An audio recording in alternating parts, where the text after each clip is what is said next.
चलिए शुरुआत कर लेते हैं कमोडिटी 10 बजे की और 10 मिनट में आपको फटाफट से एग्री मार्केट की सबसे बड़ी बातें बता देते हैं कि किस तरह का एक्शन चल रहा है। कल किस तरह की क्लोजिंग हुई थी और आज किस तरह से शुरुआत हो रही है। मसालों के साथ शुरुआत करेंगे जहां पर जीरा देखिए 21,500 के आसपास आ चुका है। यहां पर एक्सपोर्ट सुस्त है और जिस तरह से तनाव है, जियोपॉलिटिकल कंसर्न है, ऐसे में एक्सपोर्ट को लेकर हमेशा चिंता रहती है। ऐसे माहौल में उसका दबाव सारे ही एग्री काउंटर पे दिख रहा है। धनिया भी लगातार गिरता जा रहा है। कल करीब 0.25% की गिरावट दिखी, 7,270 के नीचे धनिया का वायदा आ चुका है। हल्दी में कल हल्की रिकवरी जरूर दिखी थी, लेकिन यहां भी काफी मुनाफा वसूली आई है। भाव फिर से 13,900 के ऊपर आ चुका है, 14,000 के बेहद करीब। ग्वार सीड ग्वारगम को देखें तो यहां पर लोअर लेवल पे थोड़ी खरीदारी जरूर दिख रही है, लेकिन काफी टूट चुका है ये मार्केट। यहां पर स्टॉकिस्ट की बॉर्डर के इलाकों में बिकवाली हुई है, उसका दबाव ग्वार सीड ग्वारगम में है। ग्वार सीड का वायदा अभी भी 4,950 रुपए के नीचे ही है, कल की रिकवरी के बाद भी। अब बात करते हैं कैस्टर की। कैस्टर भी कमजोरी दिख रहा है, यहां पर भी एक्सपोर्ट को लेकर अनसर्टेनिटी है, उसका दबाव दिख रहा है। 6,180 के आसपास यहां पर कारोबार हो रहा है। कैस्टर के बाद पाम तेल की बात करते हैं। मलेशियाई पाम तेल 3,975 रिंगिट के आसपास से है। यूएस से जो ट्रेड डील होगी, अगर चाइना और वहां पर कुछ चीजें तनाव कम होते हैं, ट्रेड पॉलिसी में को लेकर जो स्थिरता आती है, उस तरह की अगर खबरें आती है तो डेफिनेटली ये एक सपोर्टिव फैक्टर हो सकता है पाम तेल के लिहाज से। कपास 1,580 के ऊपर, आइस कॉटन 67 सेंट के करीब कारोबार कर रहा है। कपास कली की बात करते हैं। कपास कली का वायदा 2950 के नीचे है। ऊपरी स्तरों पर यहां पर मुनाफा वसूली दिख रही है। आखिरी काउंटर है मेंथा का। मेंथा काफी लंबे समय से 50 रुपए के रेंज में है, 910 रुपए के आसपास आज एमसीएक्स पर कारोबार हो रहा है। हमारे साथ अखिलेश जैन है, टेक्निकल आईक्यू के फाउंडर है। शुक्रिया अखिलेश जी।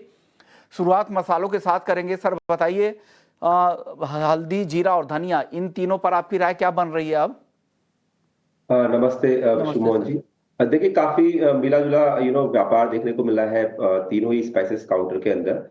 और हालांकि अभी शॉर्ट टर्म में यहाँ पे प्रॉफिट बुकिंग देखने को मिली है, बट कहीं ना कहीं मुझे लगता है कि नीचे में यहाँ पे एकदम शॉर्ट टर्म के अंदर वापस से पुल बैक दिखने चाहिए।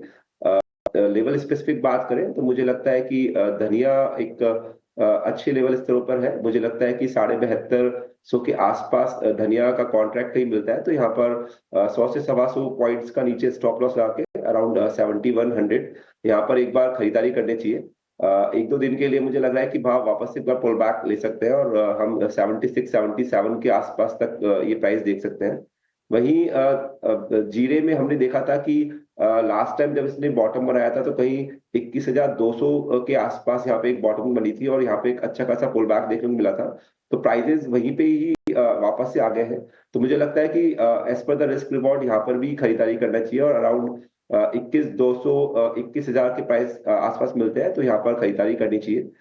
स्टॉप लॉस आप 21,800 सॉरी 20,800 के नीचे लगाइए। ग्रेजुअली मुझे लगता है भाव इसके भी 22,000 के ऊपर 22,000 22,500 तक यहाँ पर एक दो सत्र में देखने को मिल सकते हैं। टीएनसी भी निचले स्तरों पर है। मुझे लगता है कि 13,300 एक बेस यहाँ पे बना हुआ है और प्राइजेस ने यहाँ पे बार बार पुल बैक लिया है जब भी आता है। तो मुझे लगता है यहाँ पे भी 200-300 रुपए पॉइंट्स का करेक्शन आता है, तो यहाँ पर लेके काम कर सकते हैं। 13,300 का स्टॉप लॉस प्लेस करिए। ग्रेजुअली इसमें भी 14,500 से 700 तक के लक्ष्य देखने को मिल सकते हैं 2-3 दिन के अंदर तो जी। चलिए, ये आपके पास व्यू मिल गया है मसालों को लेकर। ग्वारसीड ग्वारगम बताइए सर, कल हल्की रिकवरी जरूर दिखी थी, क्या ये रिकवरी और तेज होगी और ऊपर की तरफ जाएंगे क्या दाम? दोनों ही कॉन्ट्रैक्ट्स में एक्चुअली आई एम न्यूट्रल।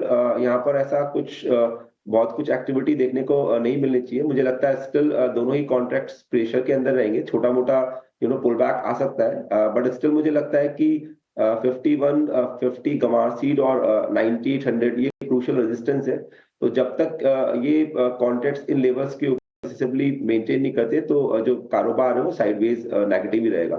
तो अभी हाल फिलहाल यहाँ पे कोई स्पेसिफिक क्लू देखने को नहीं मिल रहा है जी। नॉन एग्री की बात करते हैं, क्योंकि नॉन एग्री में काफी ज्यादा एक्शन है। कल की मुनाफा वसूली के बाद आज फिर से खरीदारी दिख रही है। $3400 के आसपास कॉमेक्स पर गोल्ड आ चुका है। फ्यूचर्स में तो $3400 के ऊपर ही है। आज घरेलू बाजार में भी थोड़ी तेजी है। अब पॉलिसी, जो ट्रंप की ट्रेड पॉलिसी होगी, कल कॉन्फ्रेंस भी होने वाले हैं जहां पे बड़े ट्रेडिंग पार्टनर के साथ उनकी क्या डील हुई है उसको लेकर भी वो बातचीत करेंगे, उस कॉन्फ्रेंस में बताएंगे। क्या लग रहा है सर, गोल्ड मार्केट में क्या होने वाला है? क्या ज्यादातर फैक्टर्स अभी भी सपोर्टिव है और क्या भाव दिख सकते हैं आगे गोल्ड के?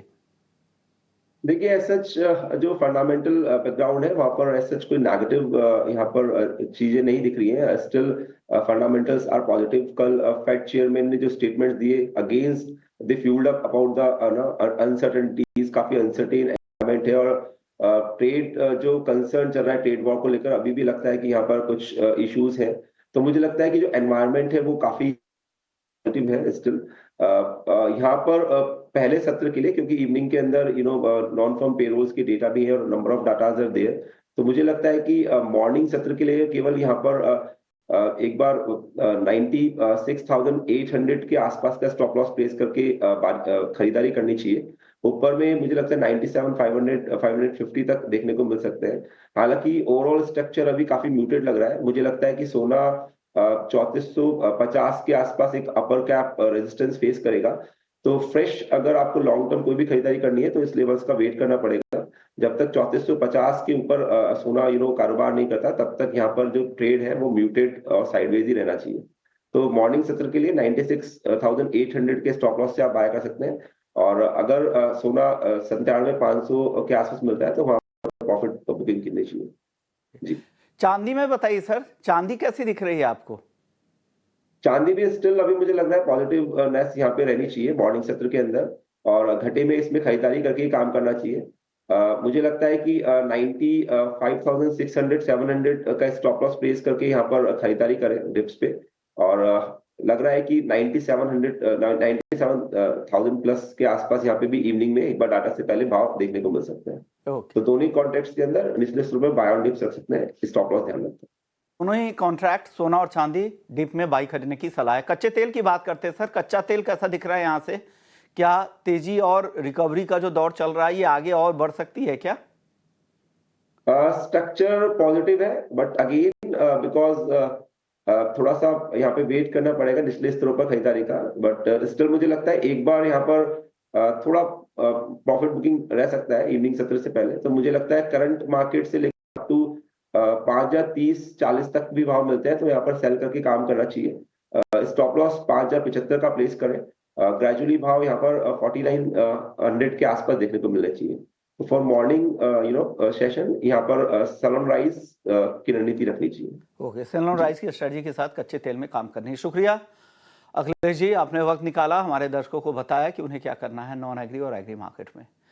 चलिए, कमोडिटी 10 बजे को